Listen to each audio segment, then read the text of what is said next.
시므리의 7일 통치가 막을 내렸습니다. 그래서 오므리가 북이스라엘의 6대 왕이 되는 듯 했으나 디분이라는 세력이 등장을 하면서 5년간의 내전을 거치게 되었습니다. 그래서 온전한 통치를 이루지 못하다가 내전 5년 만에 디브니가 죽고 결국 오므리는 북이스라엘의 6대 왕이 될 수 있었습니다. 그렇게 통치를 했던 오므리는 하나님 앞에서 어떤 평가를 받았느냐? 그 전에 모든 사람보다 더욱 악하게 행하였다. 이런 평가를 받았습니다. 이렇게 하나님 보시기에 악하게 통치했던 이 오므리는 종교적으로 하나님 앞에 악했고, 그러나 정치적으로 군사적으로는 나름 강한 나라를 만들기는 했습니다. 이렇게 남유다의 아사 왕 38년에 오므리가 12년간의 통치를 끝내고 결국 죽음을 맞이했습니다. 그리고 그의 아들 아합이 북이스라엘의 7대 왕이 되었죠.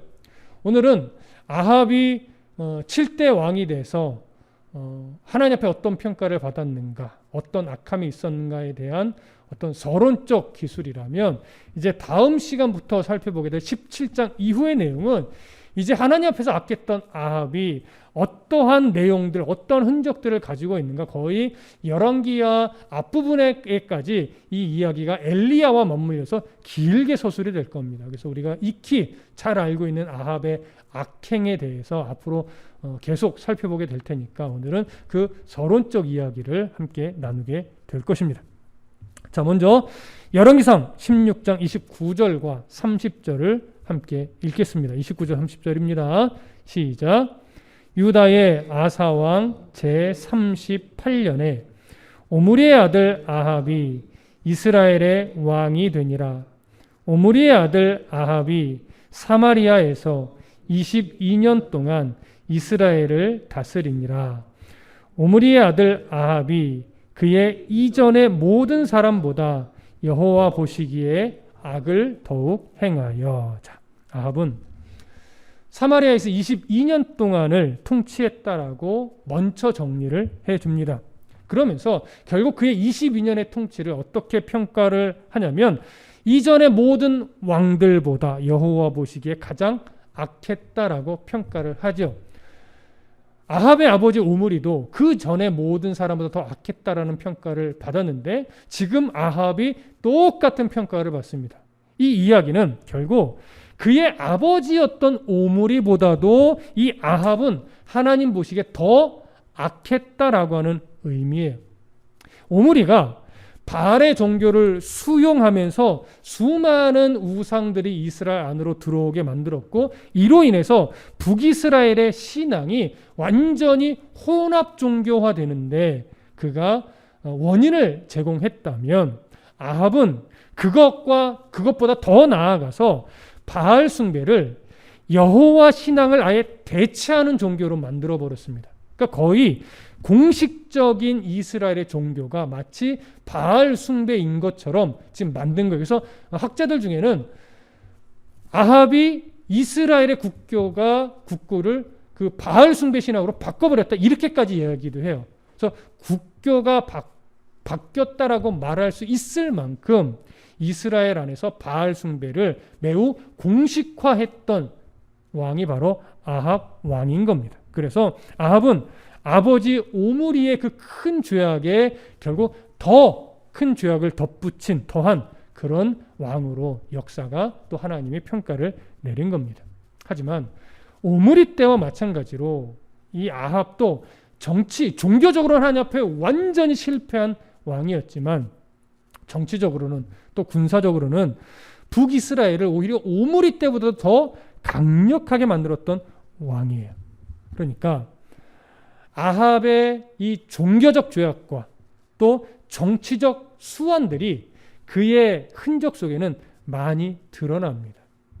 그러니까 만약에 이것이 비평학자라든가 세상의 어떤 정치적 이해를 가지고 있는 사람들이 아합을 보면 굉장히 좋은 평가, 훌륭한 왕으로 평가를 내릴 수도 있다는 얘기예요. 하지만 성경은 언제나 세상의 어떤 인본주의적인 시선으로 인물을 바라보지 않습니다. 하나님의 시선으로, 신본주의적 시선으로 그 사람을 바라보고 사람을 평가하기 때문에 성경은 아합을 정치적으로, 군사적으로, 경제적으로 훌륭한 왕이었다 이렇게 평가하지 않고 종교적으로 하나님 앞에서 악했다라고 평가를 내리는 거죠. 이제 그 흔적들은 오늘은 서론적으로 살펴볼 것이고 다음 시간에는 구체적으로 살펴보게 될 겁니다. 자, 먼저 31절부터 33절까지 읽어보겠습니다. 31절부터 33절 시작.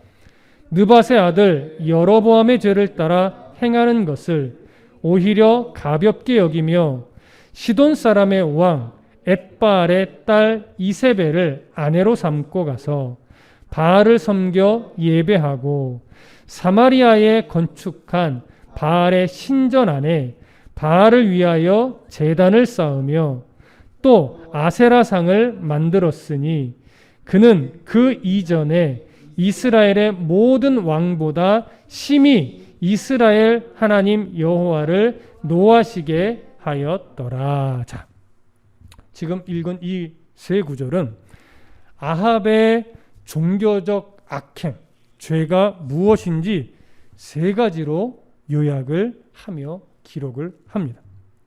이 기록 안에는 그의 정치적 수완도 물론 엿볼 수 있는 흔적이 있기는 합니다.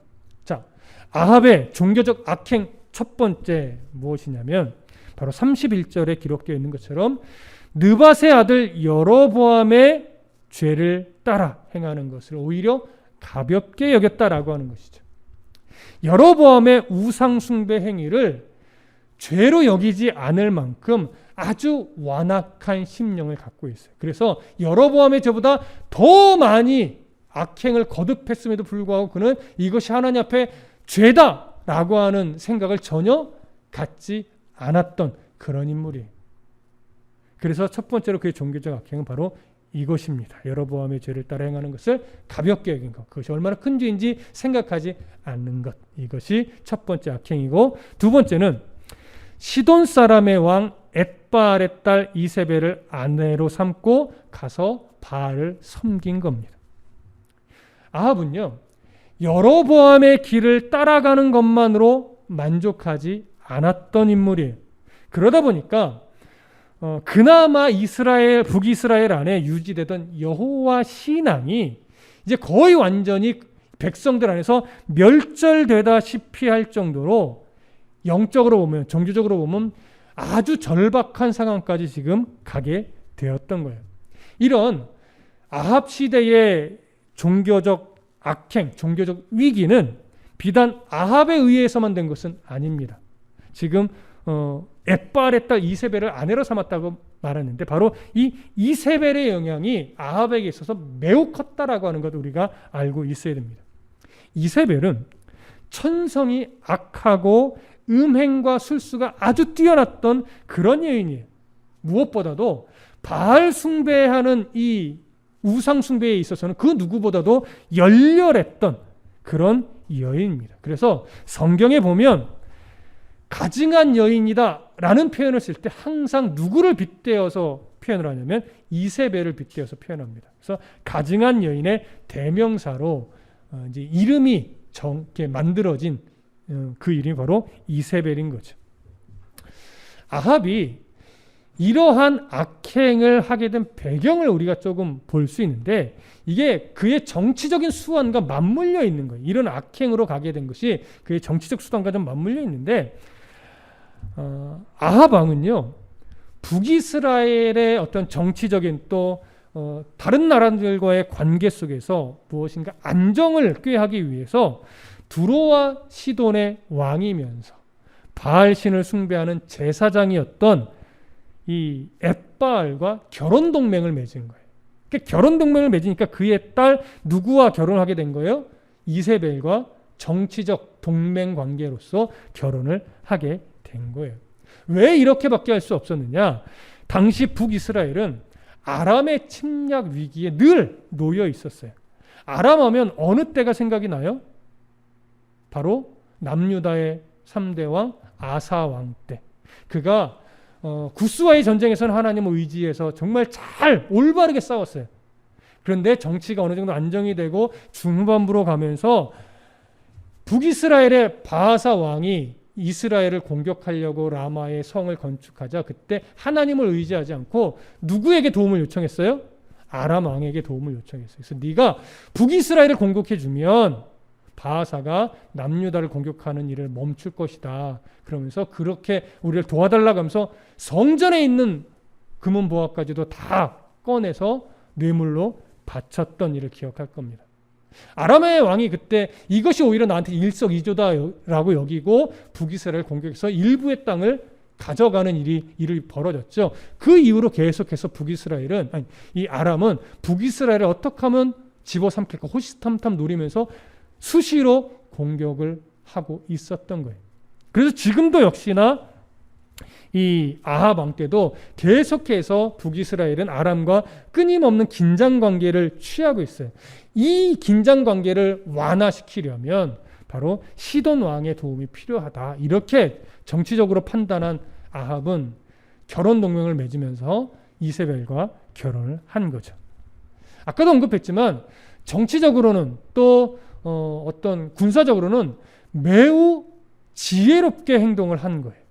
정말 그로 인해서 북이스라엘이 정치적으로 안정을 찾을 수 있었습니다. 하지만 아사 왕 때도 마찬가지로 하나님 앞에 평가가 됐듯이 지금 이 아합도 이 행위가 정치적으로는 아주 지혜로운 수단이었을지 모르겠으나 하나님을 의지하지 않은 불신앙과 같은 행위였고 오히려 하나님을 대적하는 행위가 결과적으로는 되어 버렸죠. 이렇게 해서 바로 이 부분이 정치적 수완을 버림으로 말미암아 하나님을 등지고 바알을 숭배하게 되고 이세벨을 아내로 맞이한 것. 이것이 그의 두 번째 악행의 내용입니다. 자, 세 번째는 사마리아에 건축한 바알의 신전 안에 바알을 위하여 제단을 쌓았고 또 아세라 상을 만들었다라고 하는 것. 이것이 세 번째 악행이죠. 이것이 얼마나 큰 악행이냐? 지금 바알의 신전을 어디에다 세웠대요? 사마리아에 세웠대요. 북이스라엘의 수도가 당시에 사마리아였습니다. 그러니까 이 북이스라엘의 수도 정가운데 중심에 바알의 신전을 세운 거예요. 마치 솔로몬이 수도였던 예루살렘 성에 하나님을 예배하는 성전을 세운 것과 개념적으로는 똑같은 거예요. 하지만 하나님이 보실 때 그 신전은 절대 사마리아 성에 있어서는 안 되는 신전이었죠. 그러한 신전을 수도 사마리아에 건축하고 그 신전 안에 바알을 위하여 제단을 쌓았어요. 결국 수도에 이렇게 바알 숭배의 신전과 제단을 쌓았다라고 하는 것은 수도를 바알 숭배의 중심지로 삼은 것과 마찬가지가 되는 것이고 결국은 이스라엘의 국교를 마치 바알 숭배하는 것으로 지금 바꿔버린 것과 동일한 결과가 되는 겁니다. 이후로 이세벨은 그러니까 이세벨 때문에 이렇게까지 간 거잖아요. 이세벨은 또 여기에 멈추지 않았어요. 바알을 자신이 섬기는 것뿐만이 아니라 수도 사마리아에 바알 신전을 세우고 제단을 쌓는 것뿐만이 아니라 북이스라엘 전역을 바알 숭배하는 곳으로 만들려고 노력을 했습니다. 그래서 바알의 선지자들 이후에 보면 450명이라고 언급이 되는데 450명을 데리고 와서 그 바알의 선지자들이 이스라엘 전역에 흩어져서 바알 숭배 사상을 심고 바알을 숭배하며 제사를 드릴 수 있도록 모든 필요한 것들을 궁에서 다 공급해 줬어요. 부족함이 없게. 그러니까 그들이 어떻게 해요? 바알 숭배 사상을 퍼뜨리고 이스라엘 사람들 모두가 바알을 숭배할 수 있도록 모든 일을 자유롭게 할 수 있도록 다 조치를 취한 거예요. 그래서 이스라엘 전역에 바알을 숭배하는 곳들이 굉장히 많아진 거죠. 나중에 언급되겠지만 이러한 바알의 선지자들이 결국은 이스라엘의 제사장들과 레위인들의 역할을 그들이 해버립니다. 그러니 북이스라엘 전역에 하나님을 예배하는 제단이 있을까요? 없을까요? 없을 정도예요. 곳곳 가는 곳마다 바알 숭배의 제단들이 펼쳐져 있고 대부분의 이스라엘 백성들이 거기서 바알에게 제물을 바치며 제사를 드리고 있는 이런 형국이 되어 버린 거예요. 그러다 보니까 열왕기상 18장에 가보면 이세벨이 여호와의 선지자들을 다 몰살시키려고 하는 계략을 꾸미고 실제로 많은 이들이 죽임을 당하기까지 했습니다. 그때 하나님께서 또 한 사람을 세워서 많은 여호와의 선지자들을 숨기면서 또 살려내기도 하는 기록도 있지만 많은 수의 여호와의 선지자들이 죽임을 당했던 것을 우리는 볼 수 있습니다. 이세벨은 이렇게 악한 영향력을 끼치며 아합으로 하여금 북이스라엘을 바알 숭배화시키는 이 일에 앞장서면서 바알뿐만이 아니라 아세라상까지도 만들어 세웠어요. 여러분, 바알 숭배에 아세라 숭배까지 더했다라고 하는 것은 이 이방 종교가 이제 어디까지 갔냐면 우상 숭배 행위와 함께 성적 타락까지도 함께 맞물려 갔다라고 하는 거예요. 그러니까 사람의 모든 정욕까지도 막 휘어잡으니까 북이스라엘은 정신을 못 차리는 거예요. 우상 숭배에 완전히 찌들게 되는 이런 상황으로 지금 번져가는 겁니다. 거의 국교처럼 되어 버린 거죠.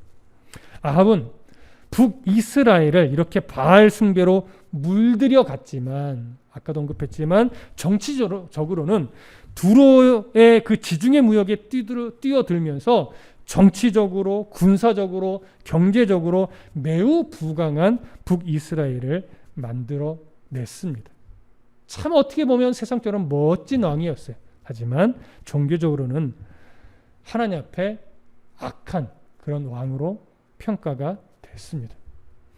왜냐하면 그의 부강함이, 그의 정치적 수단이 하나님으로부터 온 것이 아니기 때문에 그런 평가를 받게 되는 거죠. 그의 부강함, 그의 유명세는 어떻게 보면 사단이 주었다고도 말할 수 있을 겁니다. 그가 가지고 있던 그 부강함, 그의 정치적 수완, 이런 것들로 인해 오히려 아합은 하나님께로 마음을 돌리지 못했어요. 아니요, 오히려 하나님과 더 멀어졌어요. 그래서 세상에서 잘 되는 것이 꼭 복은 아니다 라고 하는 거 우리가 늘 깨달아야 하고, 하나님 앞에서의 관계가 올바르고, 그래서 내게 주어지는 모든 풍요로움이나 형통함이 하나님이 기뻐하는 것인가에 대한 이 점검을 날마다 스스로 해야만 합니다. 그럴 때 우리가 건강한 신앙의 삶을 살아낼 수 있는 거죠. 자, 이런 아합과 이세벨의 악행을 결국 열왕기상 16장 33절에서는 그 이전에 이스라엘의 모든 왕보다 심히 이스라엘 하나님 여호와를 노하시게 하였더라, 이렇게 평가하며 정리를 합니다. 앞에서도 언급했듯이 우리는 이제 앞으로 이 아합의 악행에 대해서 계속 살펴볼 거니까 지금은 그의 악행을 이 정도로만 정리할 건데, 자, 이제 조금은 생뚱맞아 보이는 한 구절을 더 볼 겁니다. 자, 34절 볼까요? 열왕기상 16장 34절 함께 읽습니다. 시작. 그 시대에 베델 사람 히엘이 여리고를 건축하였는데 그가 그 터를 쌓을 때에 맏아들 아비람을 잃었고 그 성문을 세울 때에 막내 아들 스굽을 잃었으니 여호와께서는 눈의 아들 여호수아를 통하여 하신 말씀과 같이 되었더라. 자, 갑자기 베델 사람 히엘이 여리고성을 건축했다, 재건했다는 겁니다. 그 이야기를 기록을 합니다. 갑자기 툭 튀어나온 얘기처럼 여러분 보여지겠지만 앞에 있는 문맥과 전혀 어울리지 않는 내용이 갑자기 삽입된 것처럼 보이지만 지금 이 기록은요, 아합 시대에 여호와 하나님을 전면적으로 대적한 이런 예를 보여주는 거예요.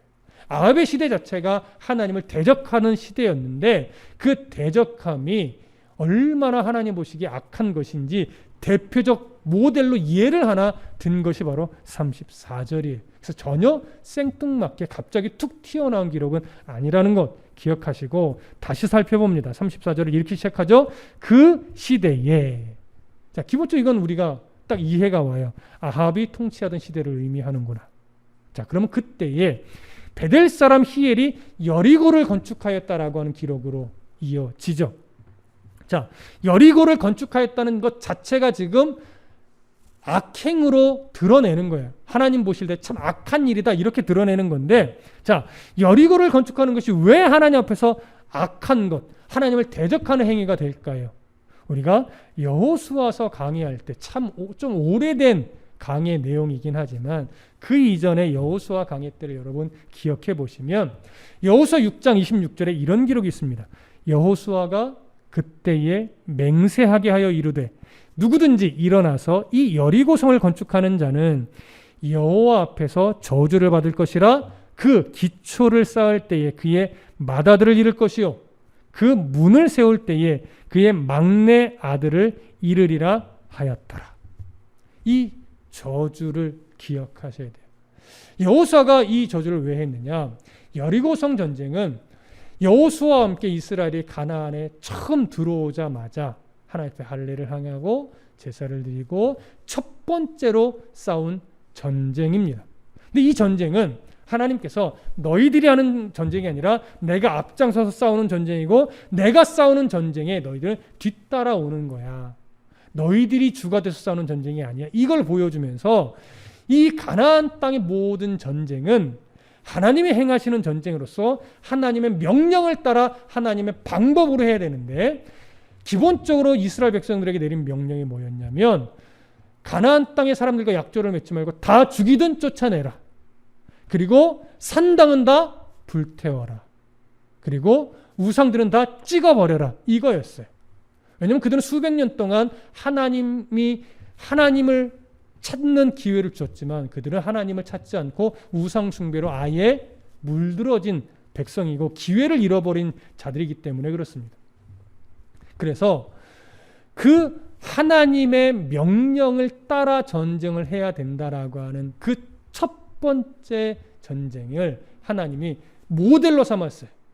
그래서 이 여리고성 전쟁은 하나님이 싸우는 전쟁으로서 모든 것을 하나님께 드려야 된다.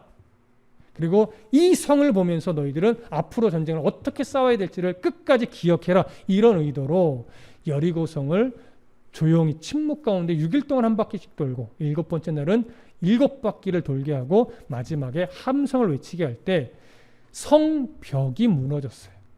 성벽이 무너지면서 그 안에 있던 모든 여리고성 사람들이 공포에 빠져 두려워하고 있을 때 그 무너진 성벽을 넘어가서 이스라엘 백성들은 두려워 떨고 있는 여리고성 사람들을 다 죽이면 됐던 겁니다. 생명 있는 것들은 죽이고 불에 타는 것들은 태워버리고 생명도 없고 불에 타지도 않는 것들은 여호와의 곳간 안에 다 넣어야 됐었죠. 하나도 어느 것 하나도 사람이 취해서는 안 되는 거였습니다. 그래서 그 이후에 그 성읍 안의 집들은 부서진 것이 아니기 때문에 사람이 얼마든지 살 수는 있었어요. 다만 무엇만 수축하면 안 돼요? 무너진 성벽을 재건하면 안 돼요. 왜냐하면 그 무너진 성벽을 볼 때마다 하나님의 전쟁을 기억하고 하나님의 방법대로 살아가야 함을 기억하고 하나님을 대적하면 안 된다라고 하는 것, 하나님을 대적하는 자의 결과가 어떠했는지를 모델로 삼아야 되기 때문에 세월이 아무리 오래 지나도 성벽은 절대 건축하지 말고 그 성벽을 기념비로 삼아서 하나님의 방법대로 싸우고 하나님의 방법대로 살아가는 그 모델로 삼아라, 이렇게 말씀하셨기 때문에 여호수아가 이런 저주를 내린 겁니다. 자, 그런데 이러한 성벽이 거의 500년 가까이 아무도 하나님의 명령을 따라 성벽을 건축하려 하지 않았어요. 그런데 아합 때 히엘이라는 인물이 바로 이 성벽을 재건한 거예요.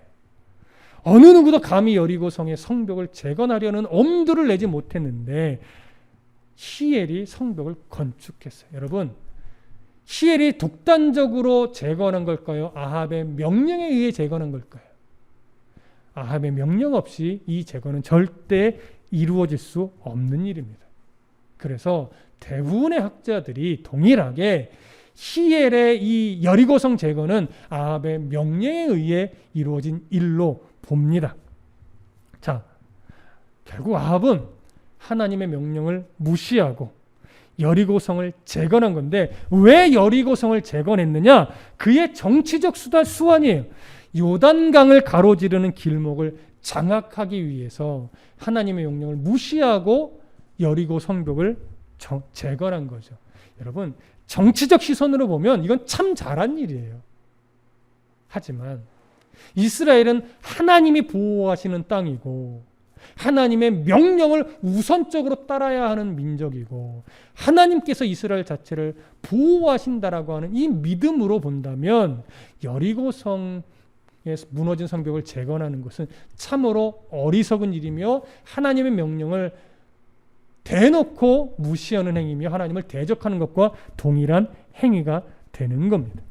그래서 이 성벽, 무너진 여리고 성벽을 재건한다는 것은 아합의 불신앙이 어디까지 갔는지를 보여주는 증거인 거죠. 아합은 이렇게 단순한 불신앙의 사람이 아니라 오히려 하나님을 대놓고 대적하는 인물이 되어버렸고 아합의 영향으로 이스라엘 백성들도 그 영향을 지금 받고 있음을 이 장면이 보여주는 겁니다. 그런데 보십시오. 결국 히엘이 이 성을 건축할 때 여호수아의 저주대로 맏아들과 또 막내 아들이 죽어요. 여리고성에 터를 쌓을 때 히엘의 맏아들 아브람이 죽었고요. 성문을 세울 때 막내 아들 스굽이 죽었어요. 500년 전에 내린 저주의 말씀이지만 500년이 지난 이 시점에도 하나님의 말씀이 그대로 성취됨을 보여준 것이죠. 이때 이 사건을 통해서라도 여호수아를 통해 했던 하나님의 말씀이 이렇게 성취가 되는구나, 내가 하나님을 대적하는 행위를 했구나라고 생각을 하고 뉘우치고 회개했다면 성경의 역사는 다르게 기록이 되었을 겁니다. 그러나 이렇게 여호수아의 심판 예언이 성취되었음에도 불구하고 아합은 악행을 멈추지 않았습니다. 이 모습은 우리로 하여금 무엇을 기대하게 만드냐면 앞으로 진짜 큰 영적 싸움이 일어나겠구나, 이런 생각을 하게 되는 거예요. 그래서 결국 누가 등장을 하게 되는 거예요? 엘리야가 등장하고 엘리사가 등장하는 이런 일들이 앞으로 벌어지는 겁니다. 우리는 아합처럼 하나님 앞에서 악을 행하는 것을 가볍게 여겨서는 안 될 겁니다.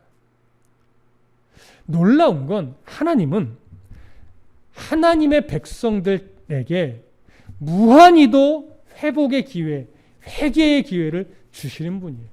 아무리 혼을 내고 징계를 내리고 아주 무서운 하나님의 징계가 내려진다 할지라도 그 징계는 회복을 전제로 하고 있는 징계입니다. 그래서 어느 상황에 내가 놓여 있더라도, 내가 아무리 힘든 때로는 아무리 힘겨운 하나님의 심판 가운데 있다 하더라도 이것이 하나님의 심판이구나, 이것이 하나님의 징계이구나, 내가 이 징계를 느꼈으니 이제라도 회개하자, 이제라도 하나님께 돌아가자라고 마음을 품는 사람은 참으로 복받은 사람인 겁니다.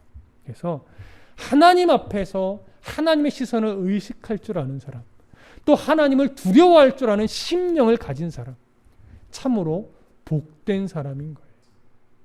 어떤 사람이 가장 심각한 사람이냐? 하나님에 대한 감각이 무디어져 있는 사람. 이런 사람이 참 위험한 사람이에요.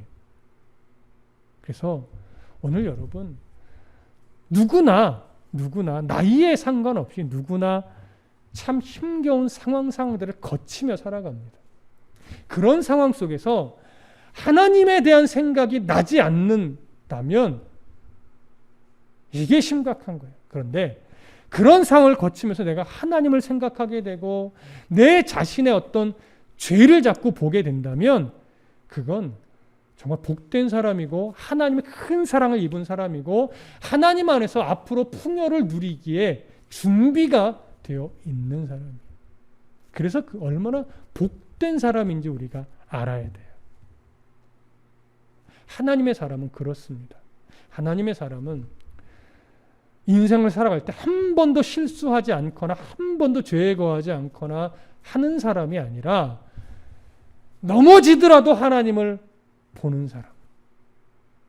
실수하거나 죄에 빠졌을 때 다시 돌이켜서 회개하여 하나님 앞에 설 줄 아는 심령을 가진 사람. 이런 사람이 의로운 사람이고, 이런 사람이 복된 사람이고, 이런 사람이 하나님께 쓰임 받는 겁니다. 물론 그래서 나는 멀리 가도 되겠구나 하고 일부러 이 말씀 기억하고 막 돌아가는 것은 하나님의 사람의 특징이 아닌 거죠. 하나님의 사람의 특징은 내 삶을 살다가 나도 모르게 짓는 넘어짐, 그 넘어진 것 자체가 문제가 아니라 넘어졌을 때 눈을 들어 하나님을 바라보며 나의 도움이 어디서 오나, 이런 생각을 할 수 있는 사람이 가장 복된 사람이고 은혜의 백성인 겁니다. 아합이 악하다라고 말하는 것은 바로 그런 상황에서 눈을 들어 하나님을 볼 줄 모르는 사람이었기 때문에, 하나님이 그렇게 사인을 주고 들려주고 보여줬음에도 불구하고 하나님께 시선을 돌릴 줄 몰랐기 때문에 그는 끝내 하나님 앞에 악했다라고 하는 평가를 받은 겁니다. 여러분, 오늘 우리가 얼마나 복된 사람인지를 기억하고 내 안에 하나님을 기억하는 이 마음이 무뎌지지 않았는가를 다시 점검하면서 하나님의 시선 앞에서 살아가고 여리고성을 바라보면서 내가 하나님 앞에 바르게 사는 것이 가장 복된 거구나, 이런 생각을 할 줄 아는, 말씀으로 내 안에 모난 부분을 치면서 끊임없이 하나님을 기억하고 하나님 앞에 서려고 노력하는 그런 성도가 되어주시고, 그런 내 자신이 얼마나 복된 자인가를 꼭 기억하면서 하나님 앞에 스스로를 위로하고 칭찬해주고, 그래서 또 다시 넘어지지 않기 위해서 또 애쓰고 노력하는 그런 은혜의 백성이 되어주시기를 간절히 소망하고 축복합니다. 기도하겠습니다.